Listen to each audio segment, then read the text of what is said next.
Thank you for joining us this evening for the Entrepreneurship World Cup Idea Stage National Finals. My name is Ellen Bateman. I'm the Director for US Ecosystems at the Global Entrepreneurship Network, and I will be serving as your host.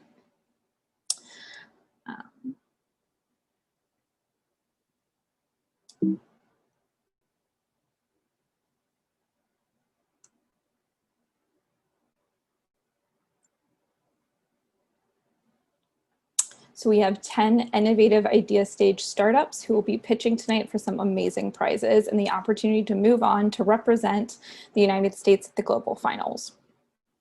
I would like to take a moment to thank our global hosts, the Miss Global Forum, the Global Entrepreneurship Network, and the Global Education and Leadership Foundation. We will begin this evening with some opening remarks from Jonathan Ortman, President of the Global Entrepreneurship Network.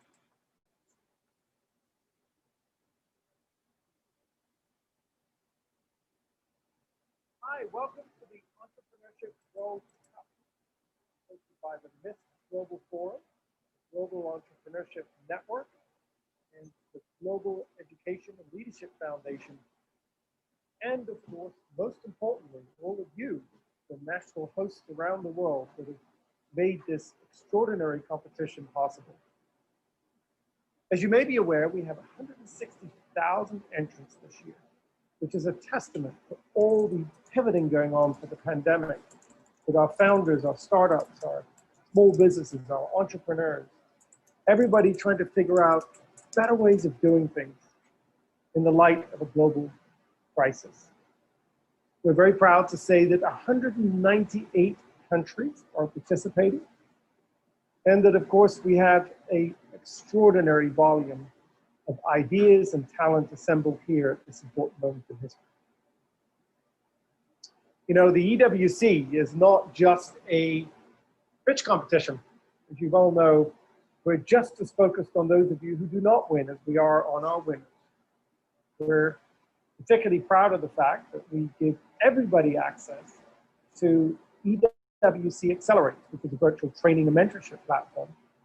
And we have so many things on that platform available, ranging from honing your skills around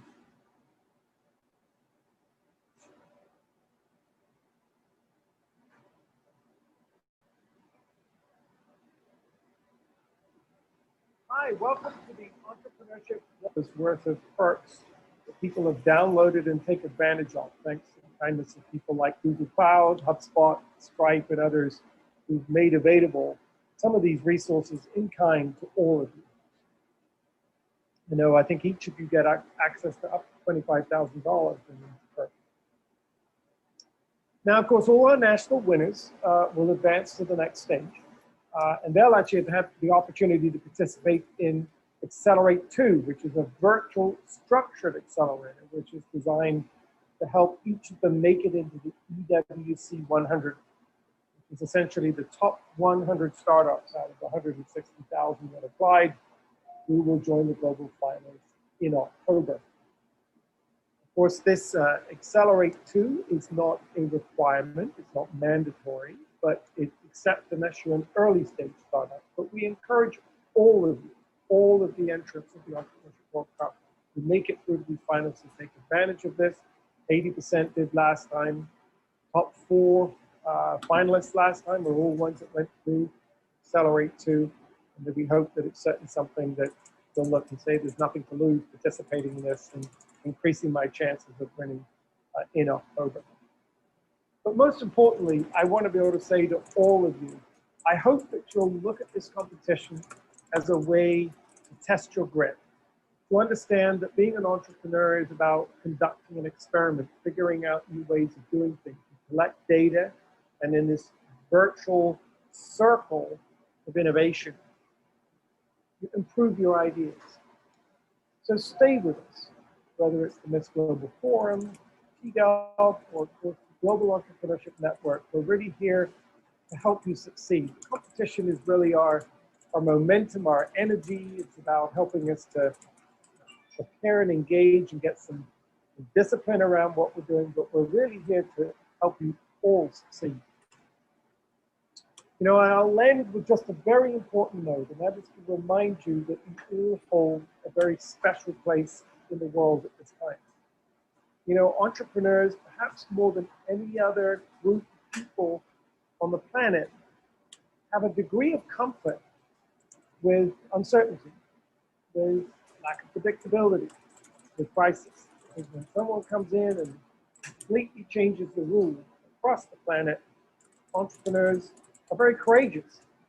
You're people that see, yes, opportunity, but you also see, you're not fearful of it. The rules change, it means something that wasn't possible before may be possible now. So I hope that you'll consider yourselves all to be leaders in your communities. At GEN, for example, my organization, we're working extremely hard to prepare the world for this.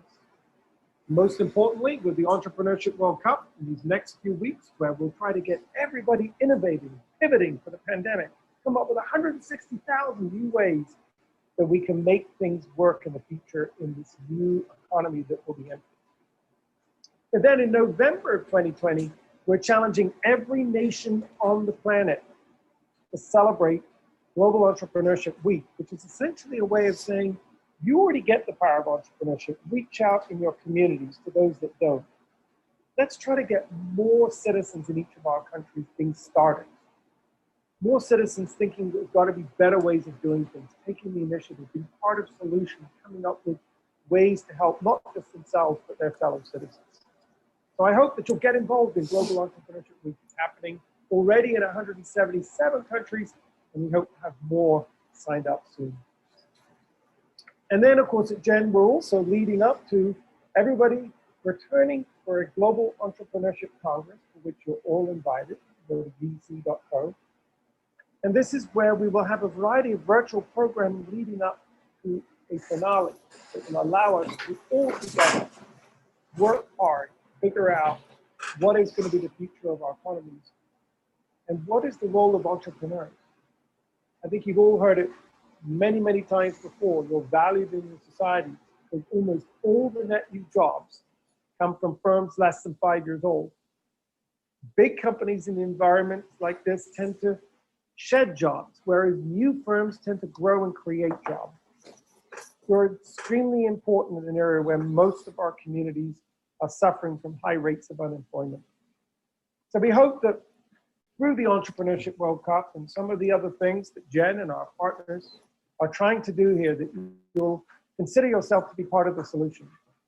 That we want to be part of helping to light the candle, not just in your heart, but also light the candle in the hearts and minds of many of your friends and community members. And so together we can solve, together we can work as one global entrepreneurial ecosystem in helping our economies and our communities rebuild after this difficult time. I'll end with one important note. I'm still astounded to this day. This pandemic was tailor-made for a global response. But somehow, at a political level, it never got it. There were thousands of siloed responses in communities in the healthcare response to this. I hope that as entrepreneurs, we can set an example for our political leaders, set example for the rest of the world and say that just like national boundaries are porous to viruses, they're also porous to innovation. And that we can work together as one community in coming up with solutions and answers and ideas, no matter where you come from, that we can be part of the solution in 2021 as we all rebuild and try to rebuild better. So good luck today. Thank you so much for being a part of this. I hope you'll remain part of this powerful movement of entrepreneurs around the world who are solving problems and part of the solution, seeing the glass half full. And I hope to meet many of you in the weeks and months to come as we look to be these problem solvers. Best of luck today, and thank you.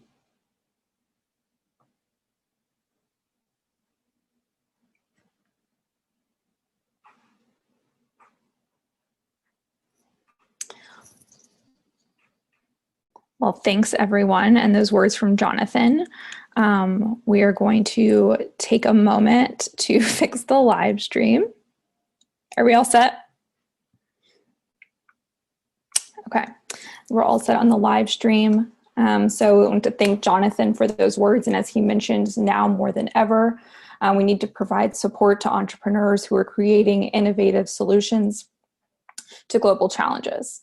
The Entrepreneurship World Cup provides an opportunity to shine a spotlight on these entrepreneurs around the world and help them take the next step in their entrepreneurial journey.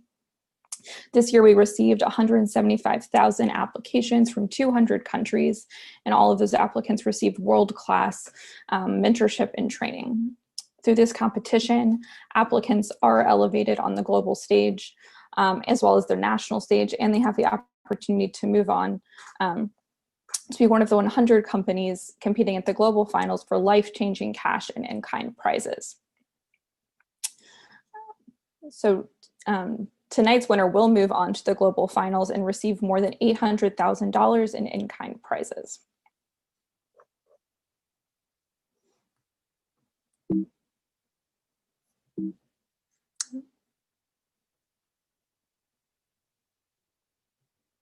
So I would like to go ahead and introduce you to our judges this evening.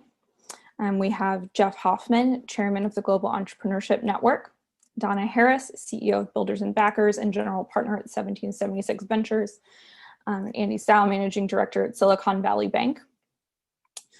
The judges will be evaluating each company in 4 categories: people, product, potential, and predictability.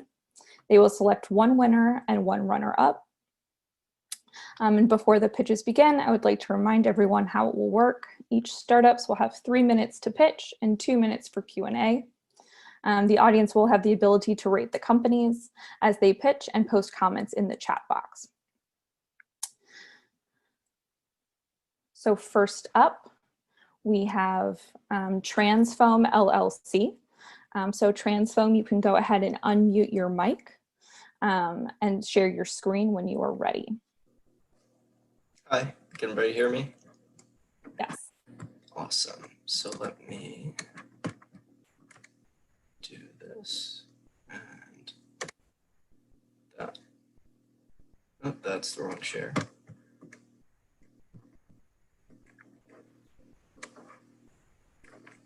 All right, how do we look? Great. Awesome. Thanks, Helen. I need to click back here, I think. All right. Well, hello, everyone. I'm Alec Brewer, and I'm a co-founder and the CEO of Transfoam LLC. Transfoam is a UVA-based biotech company solving the global plastic problem. Right now, plastics account for about 1/5 of the 50 billion tons of waste we generate every single year, and are the most littered material on the planet. Over $2.5 trillion are spent annually on cleanup and prevention efforts, and yet there are over 150 million tons of plastic waste polluting our ocean. Individuals have become increasingly aware of this issue. In fact, in 2017, 75% of Americans indicated that we should do whatever it takes to protect the environment. So what can individuals do? Bioplastics are an emerging alternative to the petroplastic problem we face. In fact, they're being used in single-use products because they offer many similar properties to the petroplastics we use in bags, utensils, and other products, with a unique advantage. They degrade organically in the environment, eliminating any and all polluting risks. So why aren't we using these materials? Bioplastics are reliant on plant-based raw materials, and this reliance on agriculture is unscalable and environmentally taxing, requiring vast plots of land and immense fertilizer inputs, ultimately amounting in a very high cost of raw material acquisition. Altogether, these factors prevent bioplastics from replacing petroplastics and solving the petroplastic problem at scale. So what is Transfoam going to do about it? Transfoam is a first-of-its-kind approach to the petroplastic problem, and will approach the plastic life cycle at the beginning and end of life. Transfoam will utilize synthetic biology to recycle plastic waste and produce biodegradable plastics from it. By replacing the traditionally plant-based raw materials used by industry, Transfoam will benefit from increased accessibility to raw materials at less than half the cost of the leading producer. Transfoam will also offer the remediation of an existing waste stream that is currently polluting our environment. Transfoam will position itself immediately downstream of a plastic recycling plant to further reduce its footprint, and will sell its PHB, the bioplastic we've chosen to produce, for use in food service products. Food service products are an ideal application for bioplastics because of their single-use nature and their compostability. By using waste plastic in our production of bioplastics, Transfoam will be able to deliver value to distributors, consumers, and waste management plants alike, all the way down the value stream. Simone Kobe and I have been working with local startup founders and UVA professors for 1.5 years now, developing our proof of concept, and are looking to speak with polymer experts and chemical plant managers to help us better understand our final product and the upscale process. We thank you for this opportunity and are looking forward to your questions.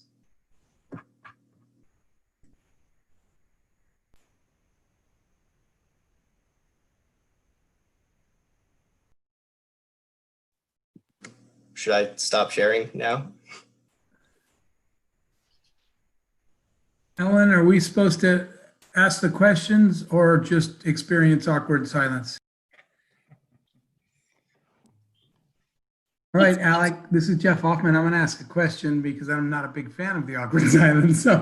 Hey, Jeff. I don't know what's going on. I'll wait till we hear from somebody, but I wasn't entirely clear. I see where you position yourself right after the supplier, but I'm not entirely clear what your process is in terms of what you input and what you output at that part of the supply chain. Mm-hmm. So I assume I can use the diagram here, so I'm going to go ahead and do that. And so as I mentioned, we're going to position ourselves downstream of a plastic recycling plant. And so we will source our raw material, the raw material being recycled plastic, directly from this recycling plant. And then we will feed it into our bacteria. As I mentioned, we're going to use synthetic biology, which will enable this process. And the bacteria will produce biodegradable plastic. This biodegradable plastic can then be sold into to distributors and eventually manufactured into food service products. Does that adequately answer your question there? Yes, it does. I just want to turn it over to Andy and Donna, make sure that we all get a shot.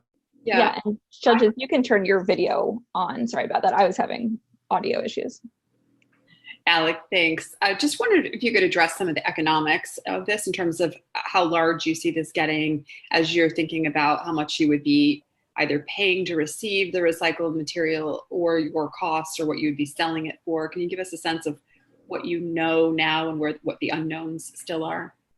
Yeah, absolutely. So currently the bioplastics industry is valued at about $1.2 billion annually, but is growing at a rate of about 21% year after year. And one point I did miss in the presentation was that food service products account for 60% of the annual revenue in that market. And so, as I mentioned, we're going to be selling our PHB for use in food service products. And the current PHB prices on the market are in the realm of $5 to $5.80, as indicated in one of the letters of intent we got from a molder. And that is about 5 to 10 times, actually up to as much as 20 times the price of petroplastics right now, which is why they're not being used in the everyday applications that we'd hope to use them in. Our raw material, the waste plastic we're using, costs anywhere from half to a fifth that of the leading raw material used in industry, which is canola oil, selling at about $2 per kilogram. I'd like to give Andy some time to ask a question there. I could continue on if people. Thank you. So to one clarification, which is the existing bioplastics materials made purely out of plant material, is that correct? Primarily. So there are some pretty innovative companies like ourselves exploring the use of other waste materials, which is really exciting, in fact. But until now, or until these companies are beginning now to explore the upscale process. Okay.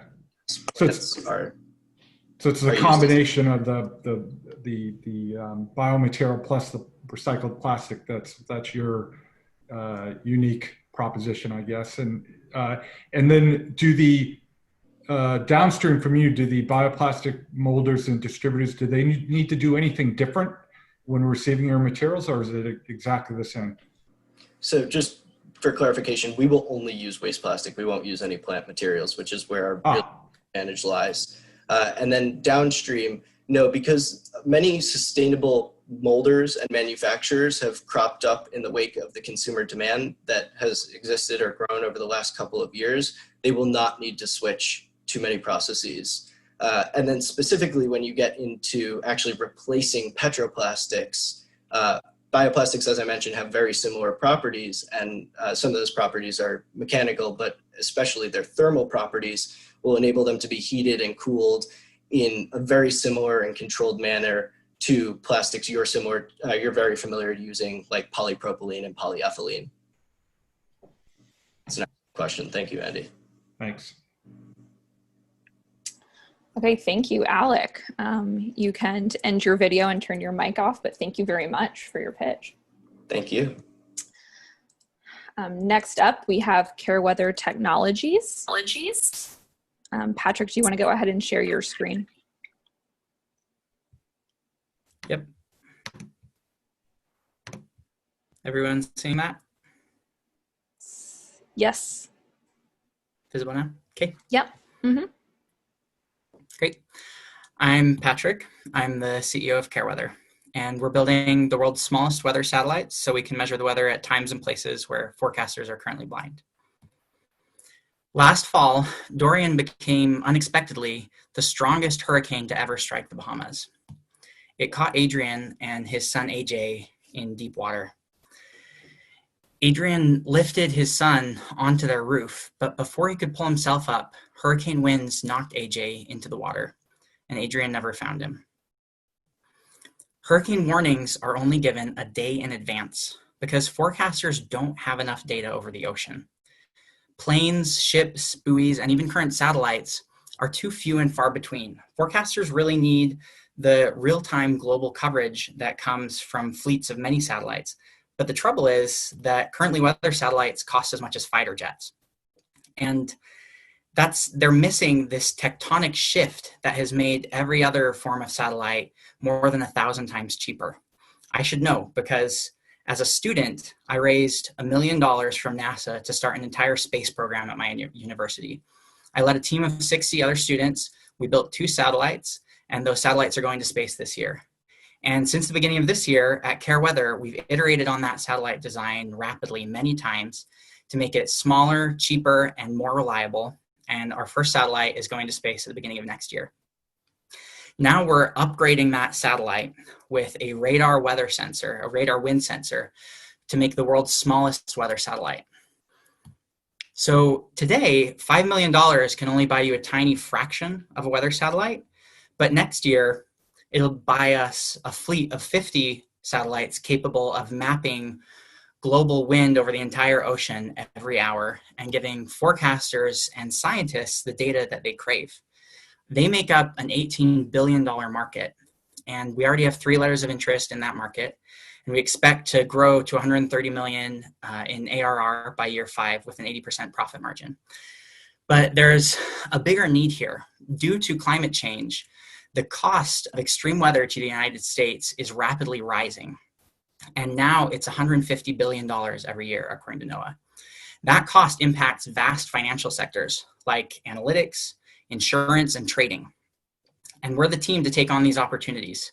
With multiple satellites under our belt and over 100 years of experience in our corner, we're on a mission to create a post-disaster future, a disaster-free future, where warnings are so advanced that everyone has enough time to get their loved ones to safety. And I hope you'll join us. Thank you. Thanks, Patrick. Judges, you have 2 minutes for questions. Great, thanks. I'll start. I just am curious about sort of intellectual property protections and ownership. It looks like you're affiliated with the university. Can you just give a little clarification? Yeah, just spoke with the faculty advisor who we've been working with today about that actually, and he sees none of the work he thinks he wants to hold on to or thinks the university will want to, and it's mostly a lot of public or understood stuff that we've integrated together. And then the upgrade that's in process has been done outside of the university. And so that one we've started on it, but we've also proposed to NASA for funding, and we're leading that grant, and we would have support from the university on the grant, but all of the IP has been within the company. Michael, may I ask if you can talk a little bit about competition, because there are a lot of microsatellite companies out there. So does your satellite do other applications, or is it only weather? And how does that stack up versus other microsatellite companies? Yeah. So when you look at the market, the weather sector is a huge opportunity, but it actually has very few microsatellite companies. There's just a handful. And we are focused on weather because, like I said, there's huge amounts of money being cost to the economy. And I don't think anyone's focusing on it enough. It's kind of like SpaceX in the early 2000s. Everyone still thinks it's mostly a government enterprise. And so I talked about the wind sensors, but we're already looking forward to other sensors and adding new data sets, because as we've talked to enterprise companies, we talked to IBM, they say that lots of different data sets are important as well. Do these, do the large satellites, I'm trying to figure out why you said a lot of these bigger entities are just not there. I'm trying to figure out why they're not producing smaller satellites. Are the bigger ones multi-sensor and doing multi-jobs, and you're focusing just on one job, or what other differences are there? Meaning, what can a big satellite do that yours can't, or vice versa? Yeah, so the one I actually compared to, the $100 million satellite, just has the sensor that we're targeting at first. And really, the effect that's gone on here is, since the beginning of the space age, launches have been few and far between, and so engineers have been unwilling to take risks. It's actually best practice in the industry to do the same thing you did last time. So new technologies, all the new chips that are taking advantage of Moore's law, there's a 10 to 20 year delay on these. So it's really more about risk posture. Again, similar to SpaceX, it's about risk posture. How willing are you to take those risks early on? And that changes your cost structure dramatically and allows you to make different design decisions that close the loop.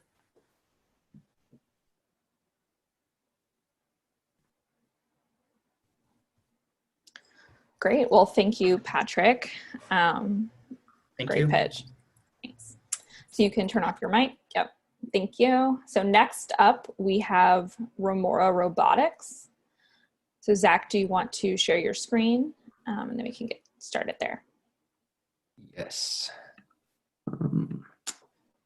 Let's see here.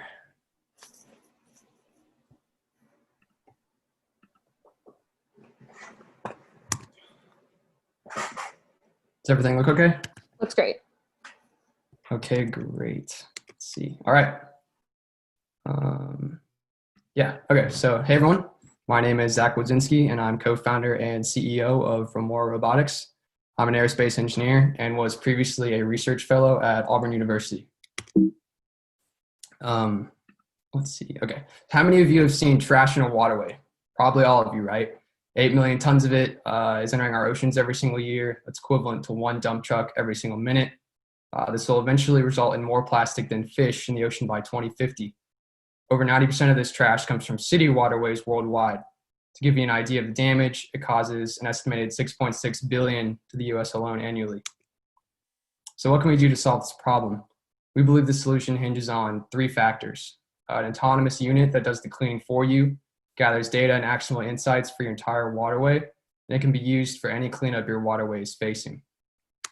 Our solution to help mitigate the problem is this, the Remora. The Remora is an autonomous drone ship that cleans waste from waterways. The Remora is the only drone on the market designed from the ground up for full autonomy and modular payloads. These payloads can be easily substituted for whatever your cleanup or task your waterway is facing. So this is our basic concept of operations.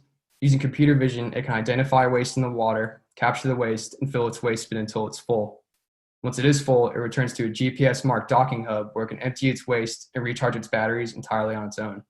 Similar to a dump truck, the Remora offloads its waste into a single bin where a worker can remove it with ease. So the Remora also has its own app interface that owners can connect to see the status of their individual Remora or fleet. This app can track the location of each drone on the water, and you can set specific times and days you want your Remora to go out. Our target market is initially harbors and marinas due to ease of contracts and selling relative to the B2G market, which can have much longer sales windows. We believe that B2G will hold more long-term value for our product after the initial phases, however. So why do we need drones patrolling our waterways today?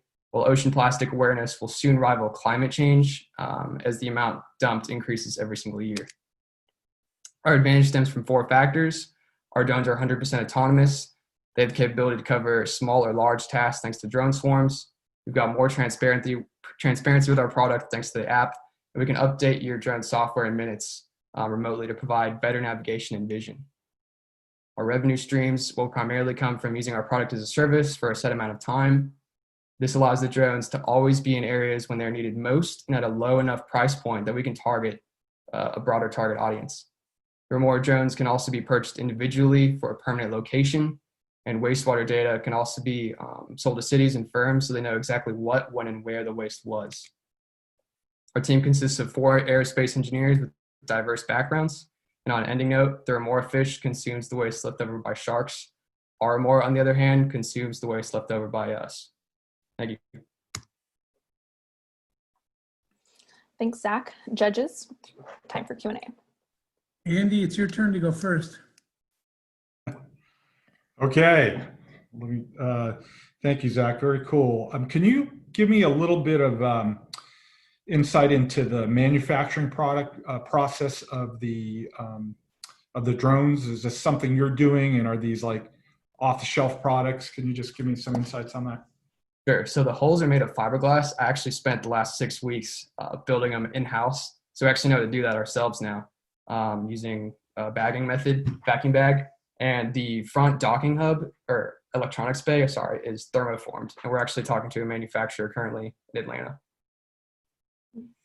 So this is something you think you can do at scale?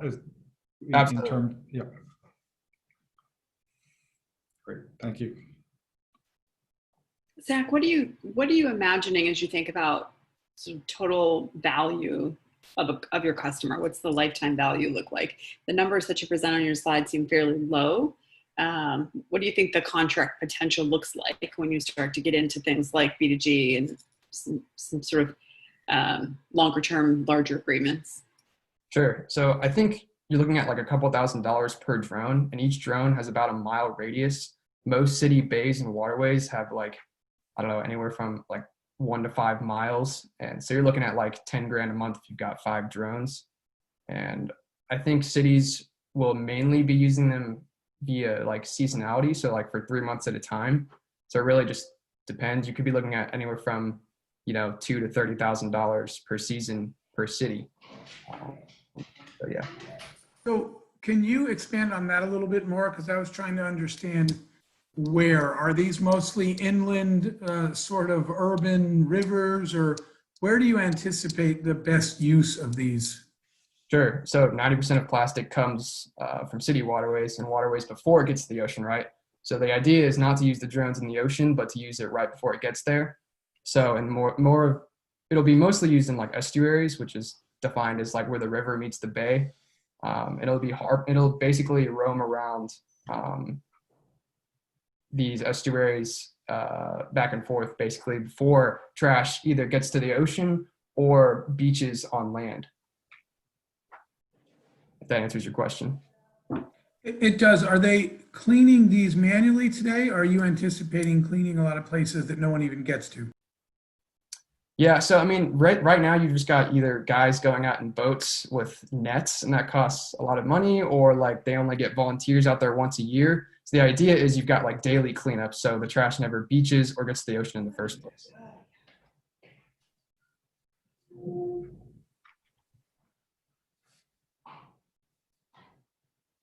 Okay, well, thank you, Zach, for a great pitch. You can stop sharing your screen now and turn off your mic and camera. Thank you. Thank you. So next up, we have Hawaii Innovation Inc. Or if you can go ahead and share your screen now. Sure.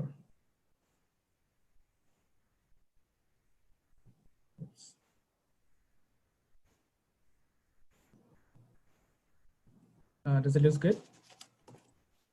Yes. Hi, we are Team Hawaii Innovation, a Hawaii-based healthcare wearable innovator. We provide cooling wearables for workers and athletes to save them from extreme hot. I am Arif, co-founder and CEO, and here are my teammates, Kainalu, Abdurrahman, and Radwa. Global warming is heating up our climate. 12,000 people dies every year due to heat stroke. Only in US, 1.8 billion labor hour will be lost in 2050, causing a 170 billion lost in wages. Earth is burning. 130 degree Fahrenheit in Death Valley has been recorded in this year, almost double than the average temperature of Mars. Also, Europe and Middle East experiencing extreme hot weather this year. The people, those who are at most risk are the frontline workers who makes our life livable and most vulnerable in high heat weather. Cooling vest is a solution, but our research shows that customer wants untethered, minimum 8 hours of cooling, lightweight and low cost vest. Let's look at the current market. No cooling vest exists in the market which can provide 8 hours of cooling. Existing product can cool for 2 to 3 hours, but big, bulky, heavy, and very expensive. To solve this problem, we have developed a novel cooling vest, which uses liquid metal as secondary coolant. It is 1/3 of weight, 1/10 of price, cool 4 times longer, fully untethered, maintain dexterity, and provide on-demand cooling to the wearer. Let's look how does it work. A battery-powered thermos filled with pre-chilled solid materials that cools highly thermal conductive liquid metal and pumps liquid metal through the tubes into the vest. The coolant circulates through the vest while absorbing body heat, and then warm fluid returns to the thermos and the cycle continues. The liquid metal we use as a secondary coolant is fully recyclable and environmental friendly. Cooling vest market size is $450 million, and our estimated serviceable obtainable market is $112 million, which includes the new market we will create. There are competition exists in the market, like Cobham, Rini Technology, and Coolshirt, but our product has huge competitive advantages compared to the current product in the market. We have achieved significant market and business traction. We raised $25,000 in pre-seed and in negotiation for $100,000 seed round. Also, one of the largest laundry in USA interested to purchase 1,000 vests for their workers only in Honolulu. Mahalo to the judges and organizers for organizing this talk.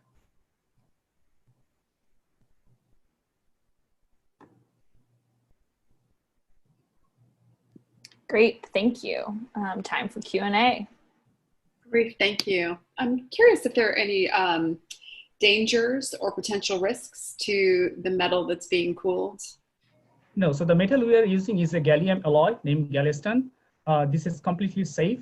This is, and even this metal is so safe, it has been used for drug delivery in mouse and also in human. It's completely safe and non-toxic. And I see you have a patent application. Can you give a little of the specifics about what portion of your solution that patent application is for? So the new and novel aspect of this liquid metal cooling system is if you see on the screen on the right, there is a cooling system. It's a thermos and which is flowing the metal into the vest. So I have the patent for this cooling system because I mean the process it is being cooled is novel and new. So my patent is on the cooling system, not on the vest. Thank you. What does an $8,000 vest do? I saw on your competitive thing, I'm trying to make sure these are apples to apples. So my one is an active vest, and all these are active vest, means it is an actively powered vest. So this $8,000 vest is being developed by Cobham and Rini Technologies, and they sell it only to the militaries. And this is kind of is a small air condition. So it uses conventional cooling cycle. It has compressor, it has everything. That is why it's so expensive. And so this is used by the military, but it's very expensive. And other vests you can see, those do not use conventional cooling cycle, rather they use water kind of cooling, but it's big and bulky because they are using water as a secondary coolant or primary coolant. Arif, being in Northern California this weekend, I could have used your vest, I think. But could you go to the slide that you have for market size, please? Yes. So at $112 million in terms of your SOM, is that a big enough of a market? I know it's growing. Are there other products that you can also create as kind of ancillary or adjacent products? Yes. So the patent I have, this is on thermal wearable. I'm using a cooling pack to cool the wearer. That's exactly the same technology can also be used for heating a wearer. So this is actually a cooling vest and also a heating vest. But we developed our prototype on cooling and pursuing the cooling market first, but the same technology and exactly the same thing can also be used for untethered heating of the wearer, like in cold countries, in Antarctica, they can use it, like if they wear it, they can be warmed for like 8 hours. So the same technology can be used in heating and cooling both. And we are actively pursuing both actually, but preferring the cooling vest market first. Thank you. Great, thank you, Arif. You can stop sharing your screen and we'll move on to the next pitch. Thank you. So next up we have Moniko. Ready to share your screen?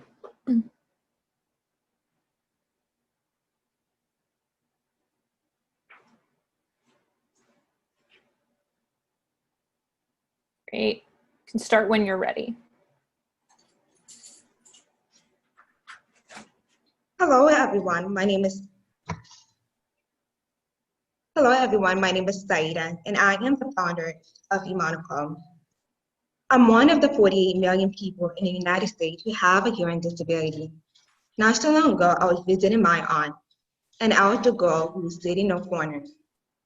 While everyone else in the room was talking, laughing, enjoying the conversation, and I was feeling isolated, alone, disconnected.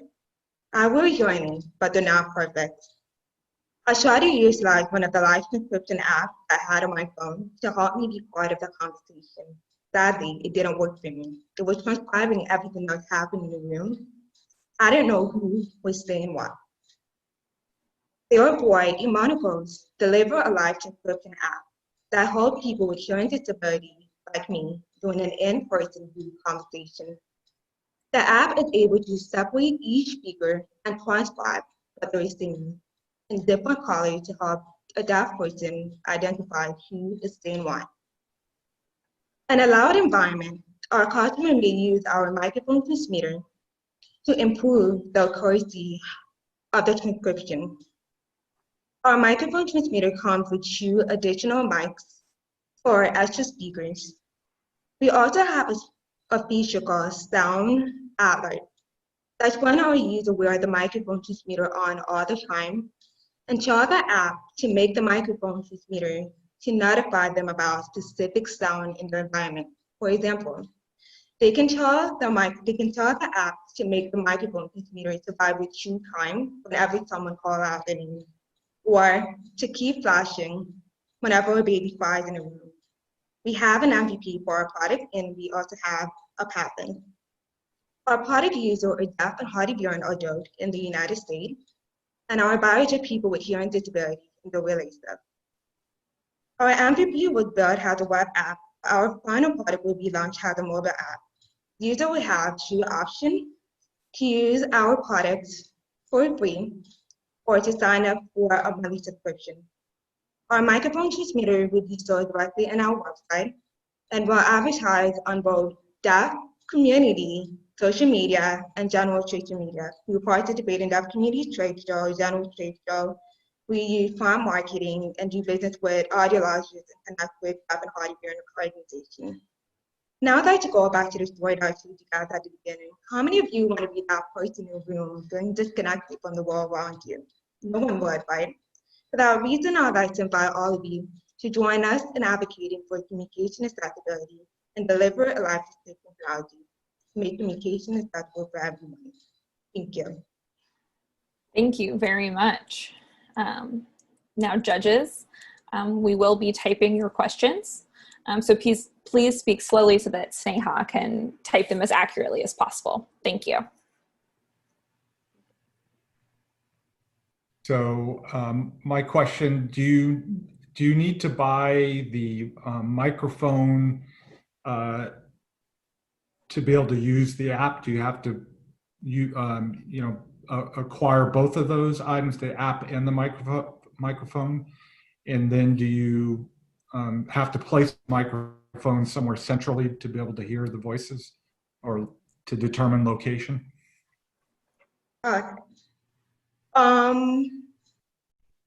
That app is able to function without a microphone. So like if I'm in a room with 3 people who are trying to communicate with me, it's able to differentiate each person's voice. The idea of utilizing the microphone is to improve the quality of the description when there is a lot of background noise. And this microphone that we're using is something that we are going to build because we have like a vibration feature to add like a deaf person to capture their attention. Thank you. Saida, this is wonderful. I have a father who is very hard of hearing, so I would buy this in a heartbeat, which is my question, actually. How much is this? What is the price range of this? We have like a fee medium, so they usually have 6 hours every month to use our app for free, or they can sign up for a monthly subscription, will be $10 every month. And the hardware is very unique, so it will be sold around $350 to $300. So we're still working on building the hardware, but the app, so we have something that functions right now. And can I ask, have you looked at insurance coverage for this? Insurance coverage, so that was something I was thinking about. I wanted to get, after building the final prototype of this, we plan on applying for an FDA approval so we can do partnership with insurance companies so customers won't have to pay out of pocket for this. Whose voice recognition technology is inside of this? Voice recognition? Like you mean what kind of technology did we use to build this? We used Washburn, IBM. Yes, that is what I was asking. If you have to continue to, did you have to license somebody's technology internally? No, I have patent for this product, actually.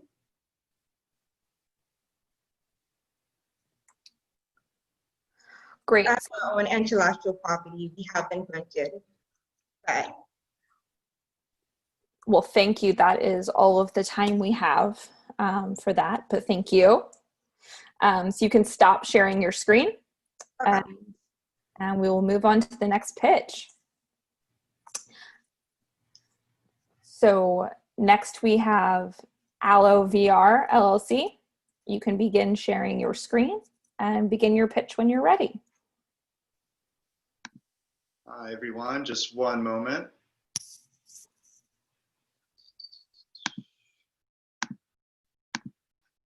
Appreciate everyone's time. The presentations so far have been awesome. So I am Aloe Vr Llc.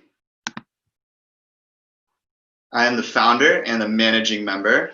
I am Vedant Paris. So Aloe Vr will serve students of disadvantage through our mindfulness building virtual reality worlds in order to ensure, sorry, let me start my video. in order to ensure their access to a comprehensive social-emotional education. Studies show that 2/3 of students in the United States experience some form of trauma. These students do not have access to the mental health resources that they need.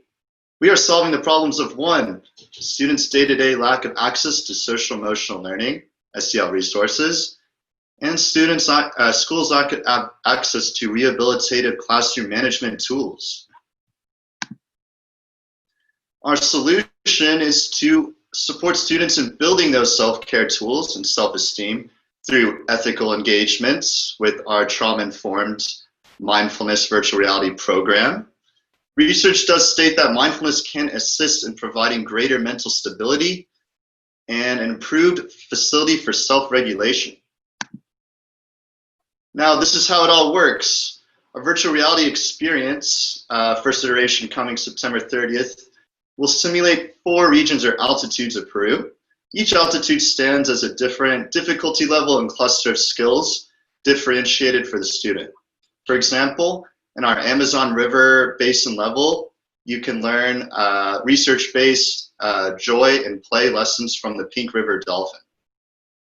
Here's some other pictures of how the app is being developed.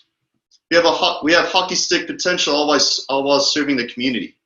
We will use the lean startup model to hone the service and sell it to schools for classroom and counselor office use.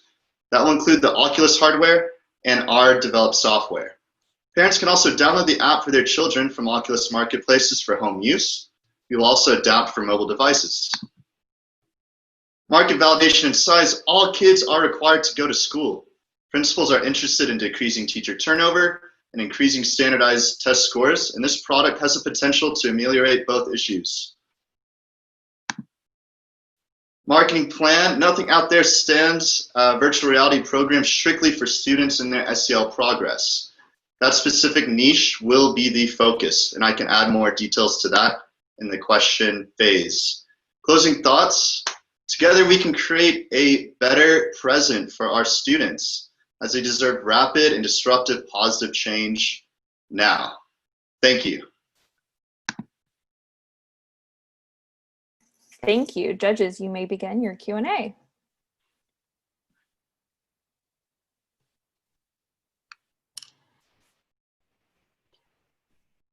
Well, I'll start. So are you planning on packaging this together so that, tell us a little bit about, you need a device, you need the Oculus headset. I assume there's some sort of subscription model. Is it per student, per school? So what's your imagination for that? Yes, thank you for your question. So it'll be twofold. So there will be the App Store product, which is just the software. And then the subscription service will be yearly or monthly through the school and to the school. And will include the Oculus Go hardware and also the app that we will have download on it, as well as the training program for the teachers and the counselors. Can you talk more about the app and the content and how it continues to develop? I'm not entirely clear what content the app provides initially for learning. Yes, thank you, Mr. Hoffman. So the app is in development currently in kind of the demo stage, and it will provide 4 different worlds, each with 3 different skills that the students can learn, 3 different self-care skills in each level, and it will be interactive and they can kind of gain each skill as they go along. Now, I mentioned the joy and play, but there's also just intro to mindfulness, breathing, focus, yoga, all skills that are research-based to cultivate the best environment for self-care. Don, how does the pandemic impact the rollout of your business when kids will be attending school virtually and not physically? Yes, so I believe that in the changing the education system especially is changing rapidly in the face of the pandemic. And though our goal is not to replace counselors or therapists, but to be part of a holistic method, of students' mental health, our product can reduce human-to-human interaction and be a more cost-effective way for students to have access to SEL resources.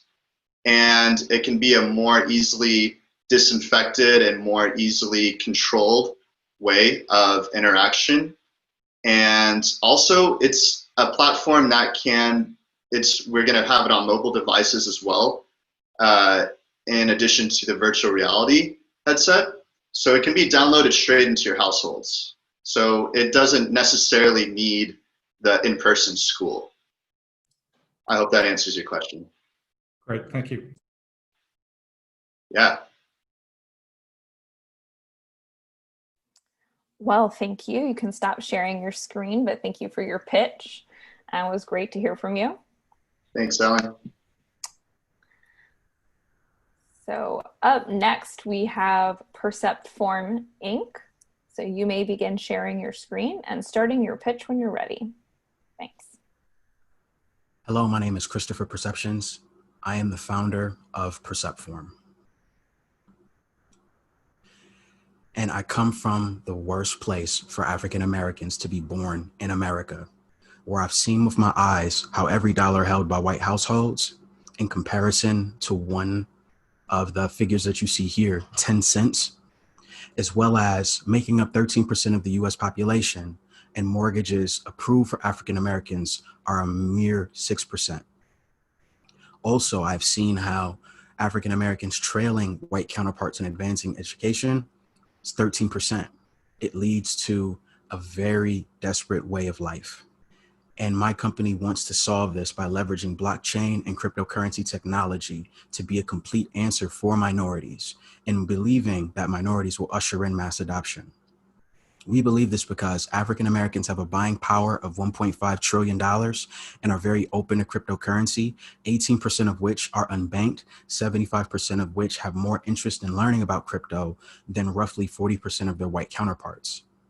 Combining various tools and mechanisms to create an ecosystem, we have a TAM of $33 billion, and we believe that we can address $4 billion of that. Our ecosystem is three-tiered, dealing with consumer focuses, merchant requests, as well as structure to make sure that the entire ecosystem can be vertically integrated.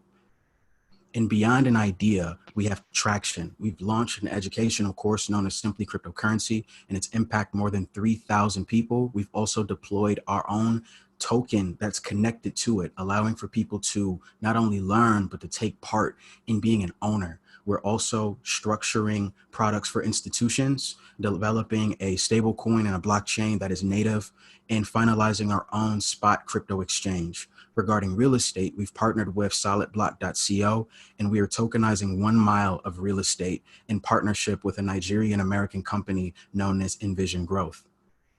Regarding our background, we all have backgrounds within technology, creative consulting, education, and community development with much experience with the demographic. And regarding our model, we're going to have app and transaction fees as well as equity within real estate being our focus. We also have diversity from inception and have partnered with the best of the best. We are currently raising our seed round of $1.5 million, and that would be used for the sake of staffing, development, marketing, outreach, compliance, and reserve. And I look forward to answering any and all questions that judges may have. Thank you so much for your time. We are the way to the new world. Thank you, Christopher. Judges, I turn it over to you. Hey, Christopher, what is your highest priority? I ask that because you have a very broad and comprehensive platform, which is good, but it's, the more stuff that's on that list, the harder it is to actually deliver it. So in the near term, the next year or two, what's the highest priority thing you're getting done or need to get done? Very good question. For us, it is 3 pieces. We are launching an invoicing solutions for merchants. We are also focusing on educating our market, as well as having a space for them to go and actively do with their education, because they say knowledge is power, but we believe that knowledge with application is power. So you can learn about cryptocurrency, you can go to our spot exchange that is very close to launching, and you can also accept cryptocurrency. So those are our 3 focuses. We have a prototype of our invoicing app, and we already have traction regarding our educational curriculum, and we are launching our exchange. I hope that answers your questions. Can you actually talk a little bit more about the curriculum? How are you reaching participants in that curriculum? How are they hearing about it? How long is it? Is it online? Is that something that somebody takes part-time, full-time? How many hours does it take somebody to get through that? Very good question. So regarding the course, it is something that we are marketing by heavily leveraging social media, word of mouth, and reaching out to certain figures within communities who may be able to get the word across. They are able to purchase the course for $30. We also have free webinars that we do that would allow for people to simply take part and kind of get their feet wet. And upon learning of this knowledge, they're able to apply it. So for those who purchase the course directly, they receive an airdrop of our native token that is trading on exchanges currently. So they're able to see how the market does regarding the things with the cryptocurrency space, and how it can kind of fluctuate, how it can gain, and they can learn why that's happening. Hope that answers your question. Christopher, sort of building on Jeff's question a bit, as you're kind of building out this ecosystem, tell me about what are you going kind of direct to the consumer with, and then kind of where are you partnering? Are there, you mentioned one partner, but it seems to me that you would really benefit from some key, kind of brand partners to help you build this.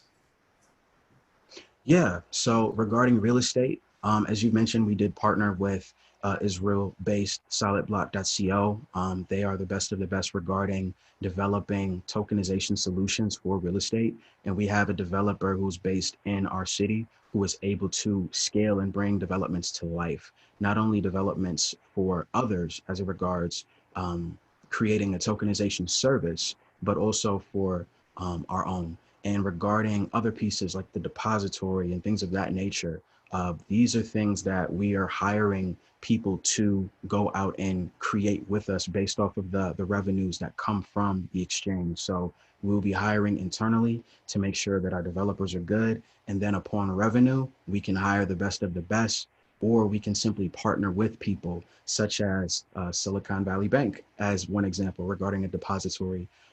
Just so many different opportunities, but for the most part, we are focusing on creating revenue, not raising just to raise, but we want to raise once and create a lot of traction regarding not only users, but also with revenue.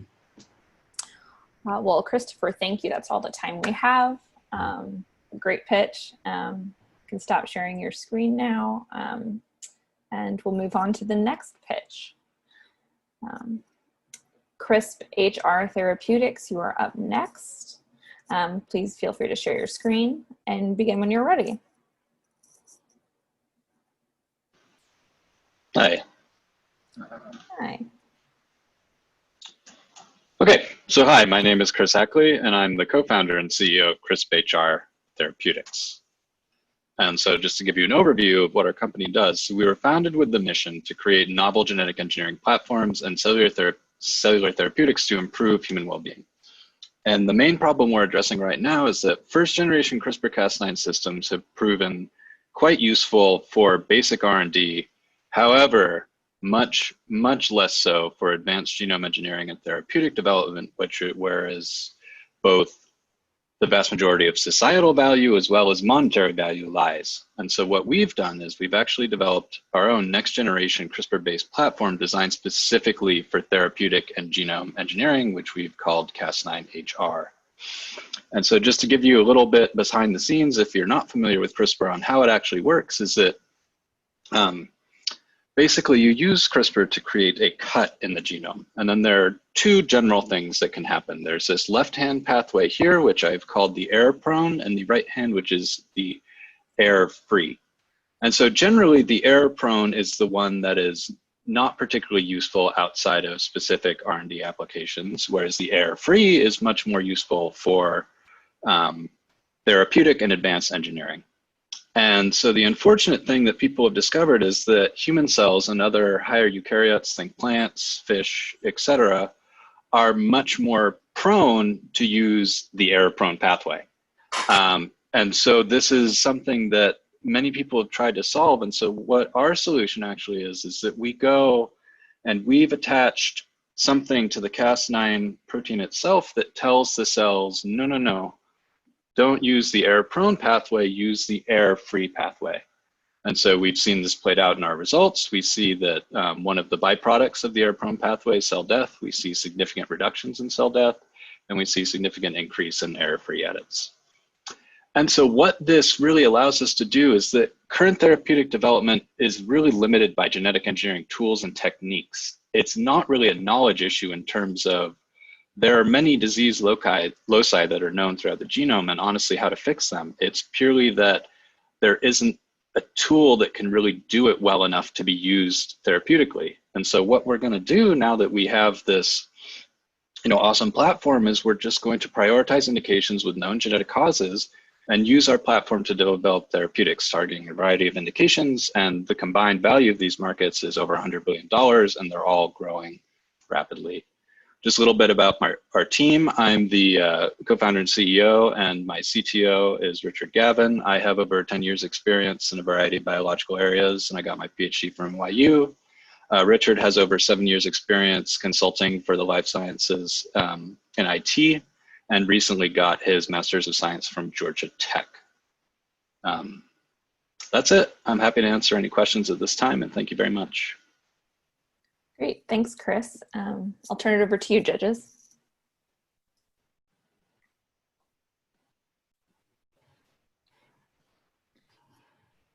Let's see, maybe I can start, Chris. In terms of,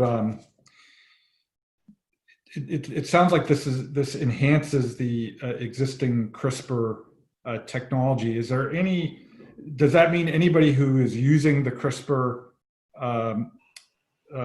methodology now can use your technology, and how much education does it take or training to be able to adapt to it? So that's one of the cool things about it. So I didn't mention is that obviously we filed a patent on it, and so it's an extension of the technology in that it's a fusion of the Cas9, which is the core one of the core CRISPR proteins used, to something else. And so it's a different product, but it's compatible with virtually all the other tools and techniques already developed. So it's literally the only thing you swap out is the first generation Cas9 for our new Cas9 HR.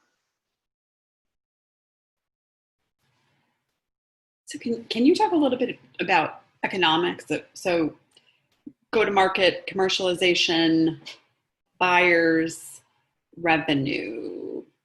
Yeah. Yeah, and actually, I'll throw mine in so you don't have to do it twice, because my question was about the buyers understanding who actually you sell this to and how you sell it to them. So you can answer all of that together. Cool. Yeah, so our current business model is we're going the therapeutic route, which obviously means it's going to take us ages to actually get to market. What we may do is that, because it really is such a plug and play technology, we've actually had some talks with, you may have heard of CAR T cells. They're cells that can be, they're basically immune cells that can be engineered to target and destroy different types of cancer cells. They're a particularly good use case for our technology, and there are people who spend a lot of time building up the tools and techniques with regular CRISPR, and they're actually really interested in using our technology because it saves money and increases yield substantially. And so we see it as a two-pronged approach where we might be able to license out some of our technology to sectors where, frankly, we're so far behind it's unclear if it would even be worthwhile to compete. while developing our own lines of cellular therapeutics. And so the idea, just circling back just to make sure, is that we're actually what our product is going to be is we're going to take cells out of a patient, fix them, and use our platform to essentially fix the various genetic diseases and then put them back in the patient. Okay, Chris, thank you so much for your pitch. You can stop sharing your screen now. So up next, we have ViewTech Health Innovations LLC. You may begin sharing your screen. Yes. Can you hear me? Yes. Perfect. Great. Okay, can you see my screen? Yes. Awesome. Okay, so my name is Jefferson Griscavage. I'm the CEO and co-founder of ViewTech Health Innovations. So ViewTech is revolutionizing patient safety using state-of-the-art machine learning and computer vision technologies. Accidental falls in the elderly are both serious and costly. Falls are the #1 cause of fatal and non-fatal injury in older adults. They are also extremely expensive, with projected US medical costs in 2020 being a whopping $67.7 billion. Finally, over 4.3 falls occur each year in a healthcare setting. That means 4.3 million falls each year can and should be prevented. So eliminating these preventable falls will save lives and money. Our product, EVA, is the first artificial intelligence program capable of predicting and preventing these healthcare-related falls in real time. Our patent-pending technology begins by analyzing a live video feed of a patient's room, recognizing dangerous situations as they develop, and alerting caregivers in real time so they can act and prevent these falls from happening. Importantly, because we synchronously analyze and delete the original video data, we protect patient safety and privacy. So here's generally how it works. In this top scenario, EVA recognizes 2 people are in this room. There's a nurse who is standing and a patient who is lying in bed. This is a safe situation, so no alerts are sent. Compare that to the bottom scenario. Now EVA recognizes that the patient is alone in the room. As posture detection algorithms track the patient's movements and interactions with his environment, EVA recognizes that this patient is at high risk for standing and subsequently falling. EVA will send a real-time alert to his caregivers so they can respond and prevent this impending accident. There is currently nothing like EVA on the market. Research has shown that existing technologies such as bed alarms or wearable sensors like Life Alert do nothing to reduce fall rates. They only reduce time to response. As a result, many hospitals now pay employees to watch video feeds of their patients 24 hours a day. But how would you like a human being watching your every move in some of your most private medical environments? We've designed the first product that is applicable to a wide range of medical situations, user-friendly within existing caregiver workflow, predictive, and completely private. Our plan is to market EVA directly to hospitals, nursing homes, and assisted living facilities, health systems who are eager to reduce their out-of-pocket costs from preventable adverse events. So within the last 6 months, we have developed robust fall prediction algorithms, performed extensive market research, and sponsored an IRB-approved clinical research study. We are now working towards additional features, such as pressure ulcer prevention, seizure monitoring, gait assessment, and metric tracking. Our core leadership team consists of doctoral students and recent graduates in nursing, medicine, and computer engineering, making us uniquely equipped to capture this really exciting opportunity. We have also partnered with leaders in business and academic medicine in order to turn our vision into a reality. So ViewTech's mission is to improve healthcare for patients, providers, and systems. We hope you check us out, and we hope you'll join us in our mission. Thank you, Jefferson. I'll turn it over to you, judges. Jefferson, can you talk a little bit more about your clinical trial / field test? The obvious question is convincing people of its accuracy. So I don't know how much data or testing it takes. Correct. For people to feel confident. Correct. So currently our testing is we are testing our ability to predict metrics of falls. For example, a patient sitting up in bed, a lot of times patients when they fall because they have decreased mental status will kind of crawl themselves over the bed and fall down. So right now we have a simulation study that's being performed at the University of Virginia School of Nursing, and we're quantifying our system's specificity and sensitivity. And that data will be done by the end of the year. At the same time, we're coordinating right now with several local nursing homes within the Charlottesville region in Virginia, and we're working to perform a pilot clinical study to put this in front of patients, in front of nurses, and see how it works within their existing workflow. And that IRB is in process right now, so that should be going here within the next 6 to 9 months.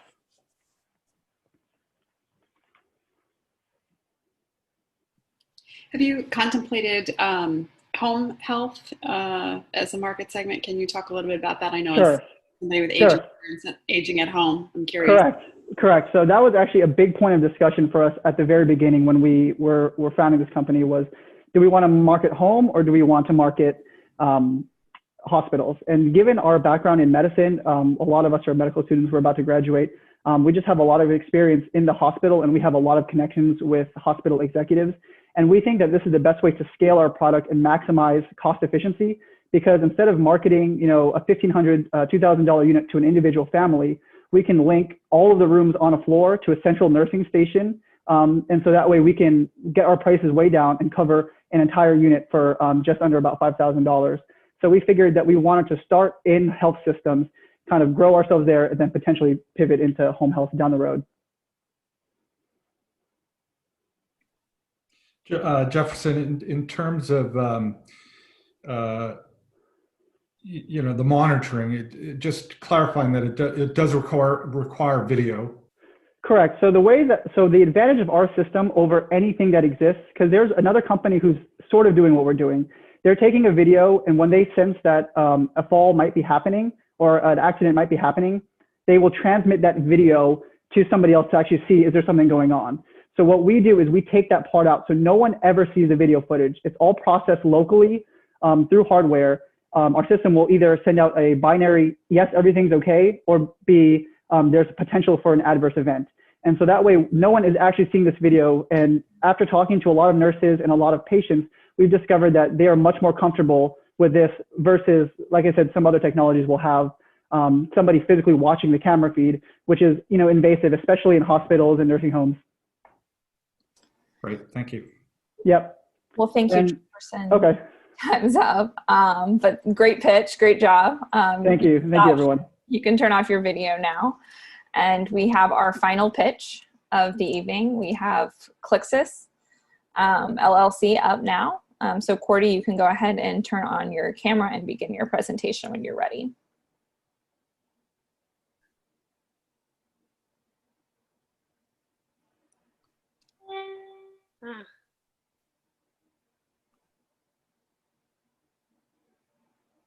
You are screen sharing, okay.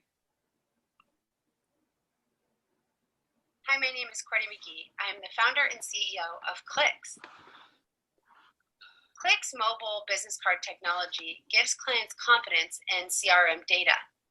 Clients use their established CRM systems, and we secure an advanced cross-platform exchange model that will automate and self-manage CRM information. We are facing a huge challenge. Enterprise companies, on average, have 50 sales team members. If each team member is salaried at $110,000 per year and using 5.5 hours per week on data entry, companies are throwing away roughly $780,000 per year on data entry alone. In addition to these startling numbers, our research has shown that 70% of this data entry is mismanaged by employees and executive staff. We saw an opportunity to improve the CRM experience from the top down. In addition to the solutions shown here, we are passionate about the client experience, self-sustaining system management, and personalizing feature services to ensure brand integrity. Clix is different from the freemium or subscription models we've seen in the past. We use a contract-based models to give our clients the chance to understand our sophisticated technology and see exactly what they are paying for. In 2021, we can reach almost 1% of the addressable market. And by 2022, with a 5% market share, our pragmatic projections look promising. We can reach 10% of the addressable market in just 5 years. Our small to medium business packages start a little over $2,000, and our enterprise business packages starting at a little over $24,000. We can easily gross $109 billion in just 5 years. Unlike our competitors, we do not host client data. We've created a unified and secure exchange funnel that protects client assets with a goal to optimize system management without interrupting client CRM workflow. Our team has over 90 years of combined experience, ranging from top CRM experts, mobile platform engineering, IT, sales and revenue, as well as marketing and communications. We are opening round 1 in September and round 2 in January. We are offering a 3% stake at a $25,000 investment and a 12% stake at a $125,000 investment. Thank you for your time and attention today. We hope you will join us, and please visit clicksconnect.com for more information. Thanks, Cordy. I will turn it over to the judges for Q&A. Hello.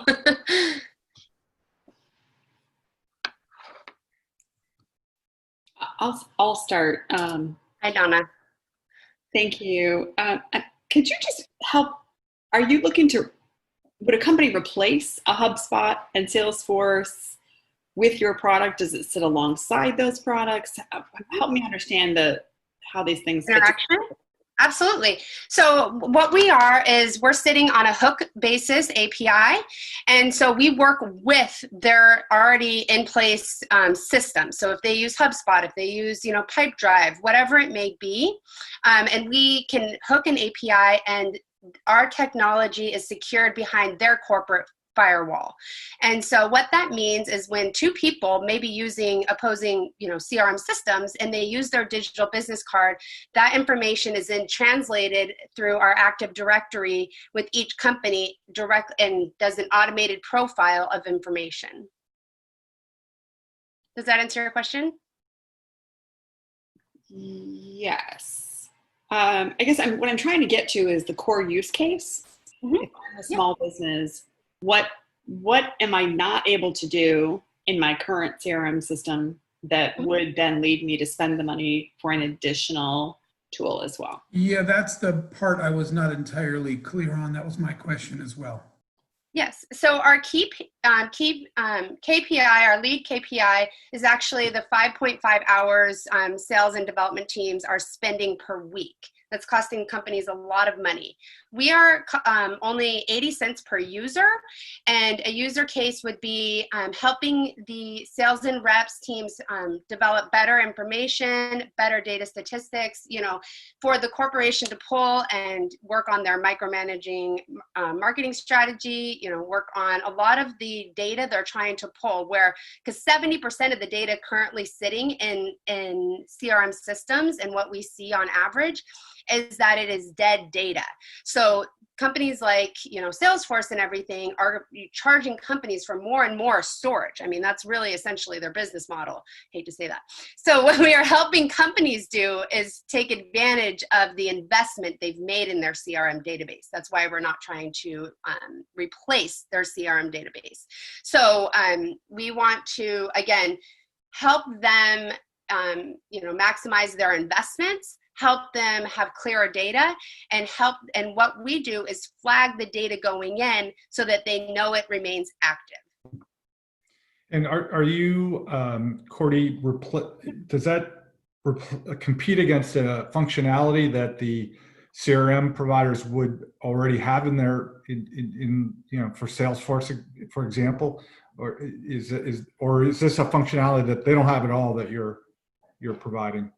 Great question. So this is a functionality that they don't provide at all. For example, LinkedIn is a great tool for a lot of people, especially in sales and development. However, it doesn't separate out professional and personal.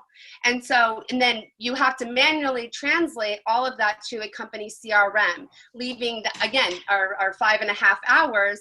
And then also what people don't realize is that you still have to manually enter all of that. And then if that person leaves their company, it becomes dead data. Again, filling that 70%, costing the company more money. And so, we're essentially, it's not being filled right now. I hope I answered your question. Well, we're out of time, Cordy, but thank you so much for your pitch. It was great. Thank you so much. Thank you. So if I can have everyone make sure their mics and videos are off now. To share the screen.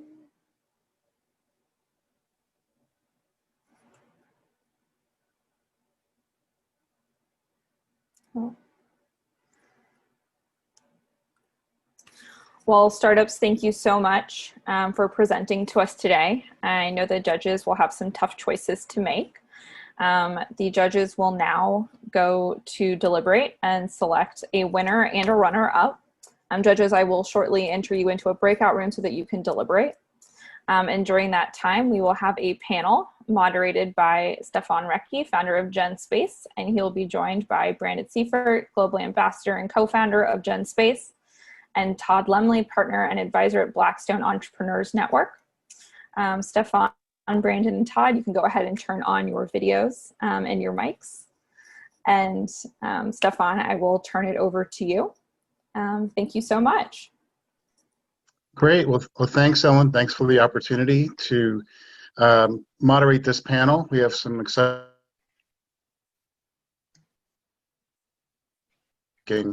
data to the listeners. So as Ellen mentioned, my name is Stefan Recke. I founder and executive director of GenSpace. And for those of you that might not know, GenSpace is a global network of ecosystems for space entrepreneurship, also known as Entrepreneurs. I also co-founded and co-run a global angel network focused on trust-based looking at opportunities globally.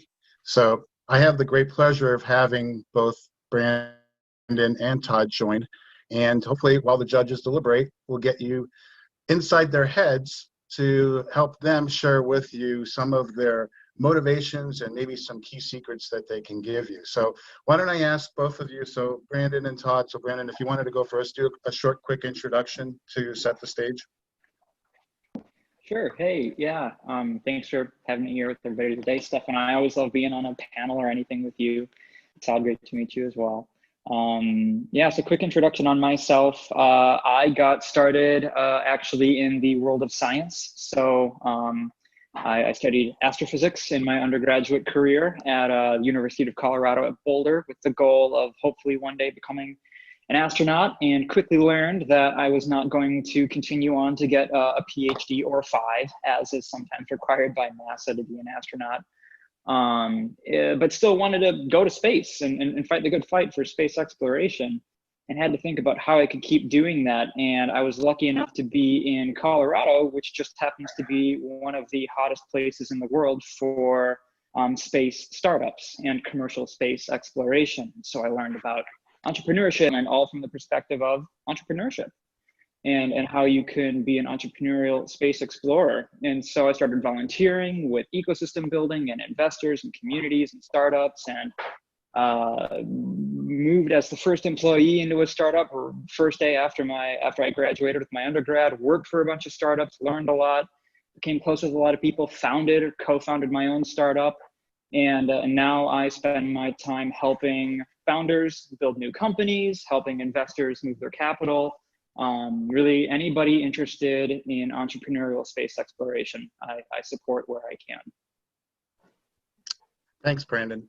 Todd, do you want to just say a couple words, brief introduction as well? Sure. Can you hear me all right, Stefan? Yeah. Yes, we can. Okay. Okay, good. Just to make sure I'm getting a lot of delay here. So, yeah, I started as an entrepreneur real young, started about 10 or 11 with certain types of businesses. So like painting, mowing lawn. So I started very early on, but as a professional, I was working in a larger company and was tired how slow we moved and how things didn't work quite right. And you had to accommodate a lot of time that I thought we could do it quicker. So I joined a startup, and we were fortunate enough to go public about a year later. And then since then, I've been involved in many startups all over the world, from data centers to real estate to entertainment to other technologies. And after about 15 years ago, I started getting involved more in the angel investing space, and as you know, also a part of the network you were managing with Angelus Funding. So, and my current time is spent helping other companies learn how to enter the market, also how to raise money, and going overseas and working up with startup communities, trying to build their infrastructure of investors, startup companies, how you go through the process, how to raise money, and just helping them with a tool set of experience that we've had here. Great, thanks, Todd.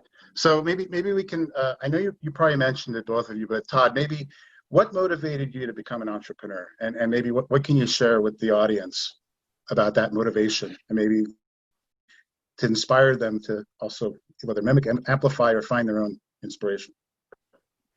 Yeah, well, great question, and I wish somebody would ask me this when I was trying to look at starting my own company. No, I think it stemmed from a desire to do something better, faster, or in a way that you had more control to bring something to market or to service a need. For me, I just happened to be lucky to be a data network engineer. At the time, there were no data network engineers, and I was tired on relying on 12 different people in engineering and development to get a product going, where I wanted to get it going really fast because there was a lot of pent-up market or market demand. So, one of the things I would say is ask a lot of questions. If you have interest and you see something that can be done better, start asking questions. Learn who the appropriate people are to talk to, and then just go for it, because you'll find it doesn't matter what you do, if you're in a big company or you're in a startup or you do your own thing, you're a co-founder or you join a startup. I think the entrepreneurial spirit is really supported by asking a lot of questions and understanding that it doesn't matter how good you are, you need a team of people to help you to accomplish what your idea is. Great, thanks, Todd. Well, you, Brandon, what motivated you? I know you kind of mentioned it, but Sure. maybe just specifically type of it. Yeah, and that's just one of the many reasons why I decided to get into entrepreneurship in the first place. I mean, I'm running through everything in my head right now for what direction I can take this in. I mean, one of the big reasons that I still love entrepreneurship and still help people with it, and hope to plan or hope to create more companies in the future, is that I enjoy tackling particularly challenging and big and important and globally relevant problems. And I enjoy trying to do that in a way that is sustainable and commercially feasible, something that creates jobs, gives jobs, helps other people achieve their own dreams and have good lives themselves or for their families, while also doing something that provides a service, whether it's just a small company providing a local service, or a much bigger company providing something globally, and whether that problem is on Earth or in space, it doesn't matter. You're helping people do something more with their lives. And being an entrepreneur, being the beginning of that campaign or of that movement, being able to keep your ship moving in the direction that you want it to be moving in, it's exciting. It's just like an emotionally captivating kind of thing. So I guess to maybe give you a simpler answer there, as I'm walking through all of that in my head, it's just this nexus of business and emotional, personal and professional achievement and satisfaction that I don't really think you can get anywhere else. Hey, thanks, Brandon. So being an investor myself, maybe this is a personal question for both of you guys. Feel free to answer it what you feel comfortable with. But Todd, what's been the biggest obstacle or biggest challenge you've had to overcome as an entrepreneur, and how did you do it? Again, whatever you're comfortable sharing. The biggest, I guess, early on, it would be ignorance. Just especially as a first-time entrepreneur, is sometimes, even if you're smart enough in what you're trying to solve, you just don't know where to go. You don't know who to talk to get money. you go the wrong place. You spend a lot of time in the wrong places. And I think especially a first-time entrepreneur that has to go through a fundraising process, I think that most people, I think, would say raising money, because not only from the fact that it's a challenging, like Brendan said, emotionally and personally, let alone professionally, it's challenging. But then on top of that, you don't necessarily know where to spend your time most efficiently. I think that would probably be my biggest challenge. Great, thanks, Todd. How about you, Brandon? Yeah, so I think the biggest, of the many challenges that I've come across in my entrepreneurial journey, maybe one of the biggest ones has been storytelling, but not necessarily in the way that you would think of, or in the way that, we all as entrepreneurs or ecosystem builders talk about. What I mean is storytelling to yourself.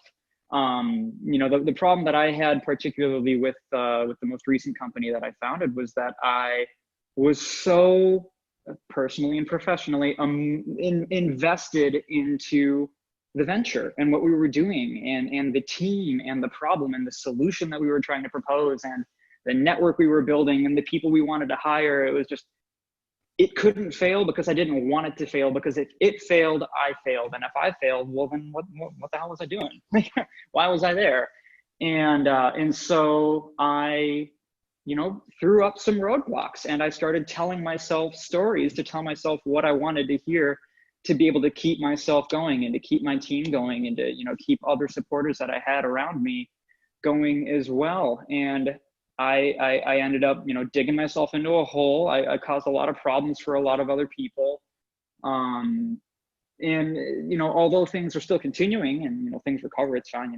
Everybody figures out their own problems, hopefully, and you're able to move forward and keep doing productive things. But that doesn't mean that it was easy, and that doesn't mean that it wasn't without some damage. Some of, has healed and some is permanent. And if I had just, been more honest with myself, and have, been more honest with some of the people around me when it comes to, help that's needed, challenges being had, things might have turned out a little differently. But storytelling has definitely been the hardest challenge of mine. Oh, thank you guys for the openness. Yeah, and again, from an investor perspective, we look for truth and we try to determine what the truth is. And I'm not saying you're dishonest, but yeah, you were selling yourself and looking at what you felt needed to be done. So last question. I think we have time for one more question. So here it is, futuristic, Back to the Future, one of my favorite movies. Brandon, if you could travel back in time and spend maybe 30 seconds with yourself at whatever pivotal time you think that might be. First of all, tell me what time frame that would be in your life. What would you say to yourself in terms of entrepreneurial advice? Man, I want to give you a good answer. You're going to have to give me a second to think about that. I know that we're particularly time strapped. Do you want Todd to go? If you got something off the top of your head, go for it. I want to think about that. Did I stump you both? Oh, Todd, you still there? Oh, did you ask me? You broke up there. Oh, I said Todd. Brandon wants to pull the. I need to think Brandon about that. Time. Yeah. What do you think, Todd? Oh, I think as it's an election year, I once had a political startup, and if I could go back and go early on into the political startup, I would tell myself, you're going to save yourself a lot of time and effort if you look at pursuing a different business model. Okay. That's funny. Good answer. What do you think, Brandon? Heck, man, I'm still struggling with that, because that's something that runs through my head every single day. If I could go back to any time in my life and tell myself something differently at that time, what would I tell myself? I think that I would go back to my time as a student, actually, when I was going through a bit of an identity crisis of like, I want to go into graduate school, I want to be this researcher, I want to go work for NASA, or do I want to go work for any of these companies? And if I go work for a company, do I want to work for Lockheed? Do I want to go work for a startup? Like, what do I want to do? And, seeing all these other people around me that seemed to have so much more figured out when it came to what they wanted their path to be. They're like, you know what, I'm going to be a company man. I'm going to go work for Lockheed, or I just want to go off and become a tenure track professor and, go work for some, school somewhere. I think I would have gone back to any time in my undergrad and given myself tried to give myself a little bit more grace, in the sense where rarely, I'm not saying never, but rarely do I think entrepreneurship is something that needs to be or should be rushed. Every once in a while, of course, there's that flash opportunity that you've got to jump on, and if you can, you should, and you got to run with it. But more often than not, I mean, you're asking for a lot of money. You're asking people to give up jobs. You're asking people to put their family's welfare on the line for you if you take them on as an early employee. And there's lots of other people working in your space. Like, you need to be very thoughtful and intentional when it comes to, first of all, deciding whether or not you want to be an entrepreneur, whether or not you want to, take that big leap, and if it's the right time. And I think I would have just told myself to slow down, do a good job. Opportunities are bountiful. There's always new problems to work on. Don't get yourself too hung up on what you think you need to be doing right now, because you're going to think you need to be doing something else a year from now anyways. So just focus on your health, focus on, doing good work, and keep good people around you, so that when the opportunity does arise, you can, do something with those good people when the time is right. Cool. Thank you guys for sharing. And to share my perspective, so I was born of two immigrant parents. I came from Russia, and for them, a career as a doctor, a lawyer, or something full-time would have been the preferred choice. I listened to them. I was a computer engineer for a bunch of years, and then I went into startups. Unfortunately, I missed the boat. I started in the late 80s, and I think if I jumped into the startup scene earlier, things would have been a little different. So I think I'd be telling myself, take risks earlier, but calculated risks. So I think that's the whole fun of it. Good. And Good I think answer. we're yeah. And Todd, did you have another thing to add? Well, Nope, Ellen, I think we're out of time. Is that right? Did we give the judges enough time for deliberation? You have a couple more minutes if you want it, but if not, that's totally fine as well. What else? Shoot away. I'll never pass up a mic here. So, and as you guys know, and as we've been panelists together. So, in terms of learning how you can learn how to be an entrepreneur, or is it like genetically programmed into your brain or your intellect? Who wants to go on that one? Todd, I've got an opinion if you don't have something ready. Go ahead. I was just gonna say, you don't need to be born with the gene or anything, at least in my opinion. I'm sure some people would argue that. I think it's something that you can learn, and I don't even know if I would say it's something that you necessarily need to learn. I think it's more of just I don't know, having the right knowledge and the right tools on your belt at the right time, such that when a problem shows up in front of you, you can look at that problem and say either, oh, I know how to fix that, or you can say, I can call someone who knows how to fix that. And sometimes the things that you learn and develop, along the way aren't even things that you consciously chose to learn or, were directly involved with acquiring. I just think it's about being open to allowing problems, certain kinds of problems, into your life and having I can figure out how to fix that kind of mindset. Great. Thanks, Brandon. Todd, what do you think? I don't think entrepreneurs are necessarily born. I think they're a product of many things. I would say that I've met entrepreneurs that are outgoing, like you. I have met entrepreneurs that are big introverts. I've met people that have come from big companies. I've met people that are entrepreneurs, before they even graduated from college. So I don't think you're prone to one or the other, or there's only one path to success. There are things that are common, whether you go one way or the other, whether you come to it one way or the other.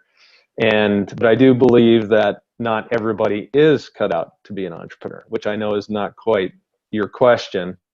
You just have to, like Brandon was saying earlier, there's a lot of different challenges that come as an entrepreneur. Anybody can do it, but not everybody is built as easily to do it.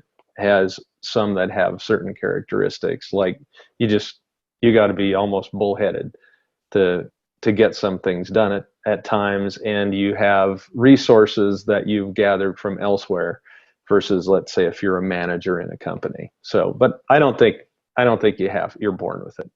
I think you can develop it. I love your answers, and I love the opportunity, the inclusive nature of entrepreneurship. I think it's really important to promote it, and I'm totally behind what Jen's doing in terms of getting the word out and making sure that whether the ecosystem is mapped or not, to promote entrepreneurship. My good friend, mentor, Paul Polak passed away last year, unfortunately, and he spent a good part of his life talking to really ultra poor people to have them realize that they can become entrepreneurs and work themselves out of poverty as well. So thank you guys for that. How are we doing, Ellen, on timing? You did great. Okay. So I wanted to thank you for sharing your expertise with our startups and our audience today. So thank you so much. You guys feel free to stick around for the winner announcement. But you guys can turn your videos and your mics off, and everyone will take about a 2-minute break, and then we will announce the winners. Thank you. Thanks, Stefan. Thanks, Ellen.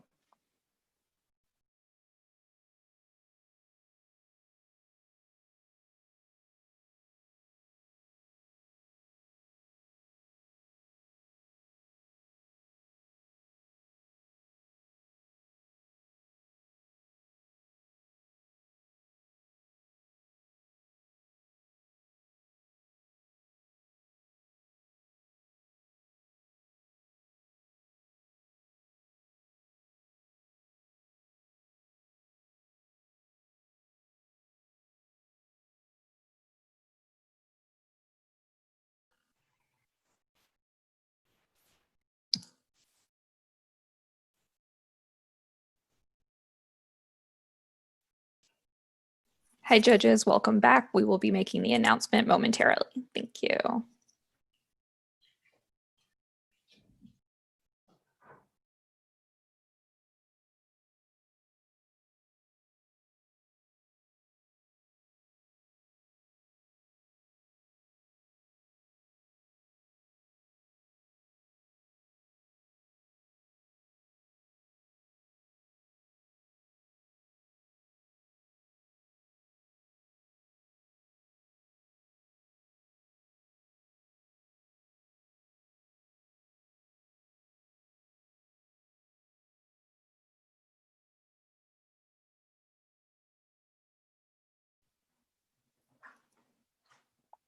Well, thank you everyone for participating this evening. It was wonderful to hear all of your pitches. You guys are all well on your way on your entrepreneurial journey and starting great firms. So again, thank you for your time. And the judges, of course, had a lot of deliberations to make. It was a tough choice, but we are ready to announce the runner-up and the winner. I will share my screen with you so you can see some of the great prizes that are up for grabs today.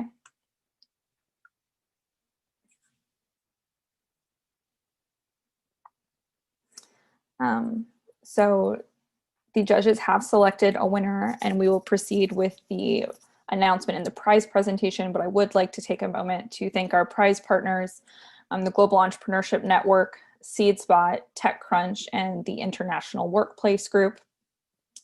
Today, the winner will receive more than $800,000 in in-kind prizes, and the runner-up does get a great prize as well. So they're all listed here. First place gets Gen Starters Club membership, a trip to the Global Entrepreneurship Congress in Riyadh, Saudi Arabia in March 2021, a SeedSpot full price scholarship to an upcoming 2-day launch camp, an International Workplace Group 1 year of free co-working membership, 1 free ticket to the TechCrunch Disrupt Digital Startup Alley, a slot as a global finalist, and the opportunity to pitch at the Entrepreneurship World Cup Global Finals to compete for cash and in-kind prizes again. And our runner-up will also get a full price scholarship to the SeedSpot 2-day launch camp as well. So without further ado, our runner-up winner tonight is Hawaii Innovation Inc. So Arif, congratulations. We'll follow up again with more information on your prizes. But thank you so much. So congratulations. And now our winner this evening, who will represent the United States Idea Stage at the Global Finals in October, will be ViewTech Health Innovations.